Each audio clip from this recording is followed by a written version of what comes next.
Hello guys. This is Real Recaps. In this video, I would talk about a 2022 comedy mystery film, See How They Run. Before we start, I hope you guys will like and subscribe to the channel. In 1953 London, a sleazy American director, Leo Kopernik, narrates the introduction. A play based on Agatha Christie's The Mousetrap is continuing a historic run, celebrating 100 performances and featuring renowned actor Richard Attenborough and his wife, Sheila Sim, in major roles.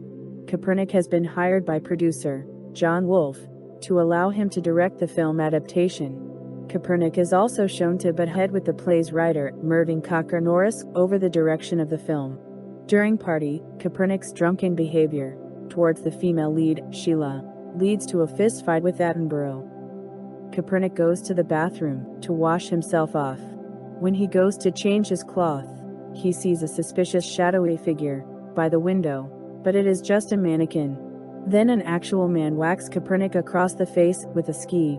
The assailant attempts to strangle Kopernik, but he breaks himself free and tries to run, only to open a door and find a brick wall behind it. The assailant then grabs a sewing machine and bludgeons Kopernik in the head, killing him. Constable Stalker awaits the arrival of Inspector Stoppard, as they gather everyone in the theater as suspects, including the theater owner, Petula Spencer, and Wolfe's wife, Edna Romney. Stalker is a rookie, with hopes of acing her sergeant exam, and tries to make a good impression on Stoppard. They find Kopernik's body, left on the couch on stage. The two inspect the crime scene and try to find motives and suspects. Most of the people in the room took issue with Kopernik, and Stoppard informs them there may be another killing among them, so he opts for the theater to be closed until the murder is solved. Commissioner Harold Scott berates Stoppard for drawing negative attention to the murder and the department. After closing the theater, he orders Stoppard to take Stalker on the case, to show her the ropes of the job. Stoppard and Stalker go to the hotel where Kopernik was staying and speak to a bellhop who overheard him arguing with Mervyn, with the latter outright saying he will kill Kopernik. While Stalker believes that Mervyn is the killer, Stoppard tells her to not jump into conclusion. The two visit Mervyn, who is shown living with his nephew, Gio, who is described as hot-headed, and try to understand his background with Kopernik. Flashbacks show that he disagreed with Mervyn's vision for the play, and pitched his own action-packed ending for the Mousetrap film adaptation, involving the lead detective's partner being killed by the killer after taking a bullet for him, and the camera will pan left to a dead butler in the end. Mervyn says that the production company footed the bill for Kopernik to stay in hotel, speculating that he has a dirt on Wolfe. Mervyn also mentions seeing a plain woman arriving at the hotel with Kopernik's illegitimate son. At Shepperton Studios, it is shown that Wolfe is engaged in an affair with his assistant, Anne Saville, which he barely attempts to hide, as he tries to kiss her out in public.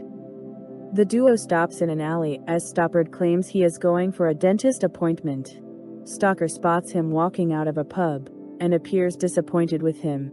They then visit Wolfe, who mentions how Kopernik approached him in a nightclub and became aware of his affair with Anne, and Wolfe appeared worried that Kopernik might expose him.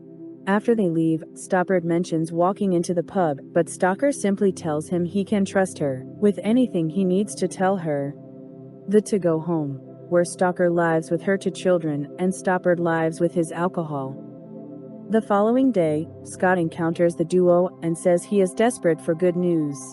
They say they may have a reliable lead. The pair interview a theater usher named Dennis, who claims to have seen a figure acting suspiciously, wearing overcoat and hat, but it doesn't provide them with much of a lead. They then go to visit Attenborough and Sheila. She tells the duo that Kopernik offered her the lead role in the Mousetrap film. Attenborough also informs them that Petula is the one selling the film's right to Wolfe. Stoppard and Stalker then go to visit Petula, who is watching her mother perform on stage by herself. Petula tells the two that after the contract signing, Wolfe was nearly caught in his affair by Aunt Anna. She adds that Wolfe would be unable to produce the film adaptation until the show completes its production, meaning he's stuck there. Stoppard and Stalker go to a pub, where they talk about their personal lives. Stalker mentions her kids, and how she lost her husband in the war, and Stoppard mentions how he was injured in the war and divorced his wife after she was unfaithful to him and had a child with another man. Stalker drives a drunken Stoppard home and sees a picture of Stoppard with his ex-wife, who fits Mervin's description of a woman visiting Kaepernick. She also realized that Stoppard has the overcoat and hat similar to Dennis' description of a suspect. Stalker starts to become suspicious and begins to ask around as to the name of Stoppard's ex-wife in connection with a book of names they found in Kaepernick's hotel room. The duo go to a performance of The Mousetrap since Attenborough gave them tickets. During the play, Mervyn, Wolf, Dennis, Gio, and Stoppard leave the auditorium. Stalker soon follows, after watching Stoppard retrieve his gloves. During the scene where one character is being murdered, Mervyn is strangled to death by a gloved figure. Stalker then sees Stoppard with Mervyn's corpse. She chases him, as he is seen running away.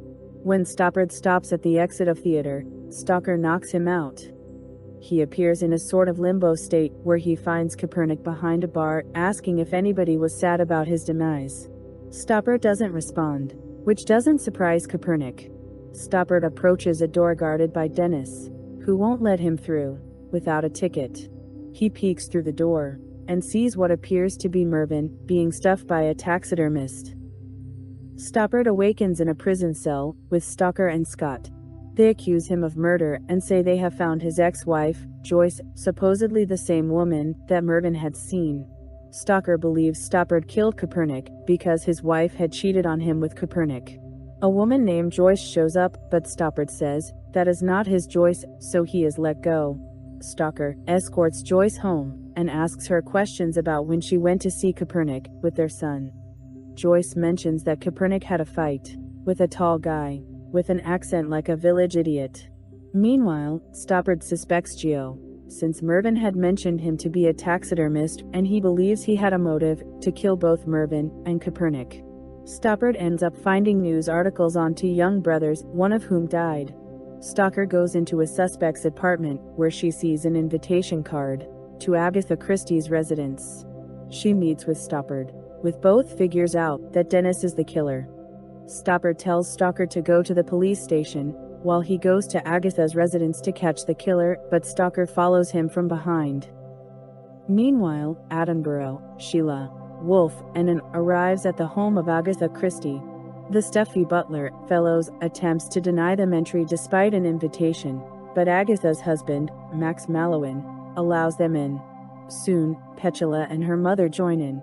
They were supposedly invited for a dinner, but they find that Agatha is caught by Dennis, and the group are held at gunpoint.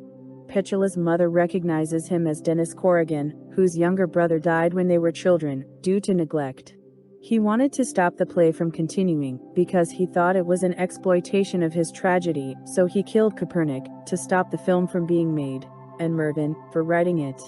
Dennis kicks the rug where Agatha is tied up, but it is actually Edna who reveals she already knew about her husband's affair. Dennis sits down, with the group planning to take his rifle away. Sheila distracts Dennis, as Fellows slowly attempts to grab his rifle, only for Agatha to emerge with cups of tea, one of which is meant to poison Dennis. It backfires, as Fellows being the one drinking the poisoned tea, and Dennis aims the gun at everyone. Stoppard shows up, turning off the power, and sneaks into the house, and faces Dennis, who is holding Agatha hostage. Sheila distracts Dennis with a Molotov cocktail, leading to Agatha to break free, allowing Stoppard to shoot Dennis. Dennis tries to shoot back, but Stalker runs in and pushes Stoppard out of the way. Agatha then finishes Dennis off with a shovel. It turns out Stalker gets a nick, but Stoppard is shot. The camera pans left to a dead Fellows on couch, just like how Kaepernick wants the film to end.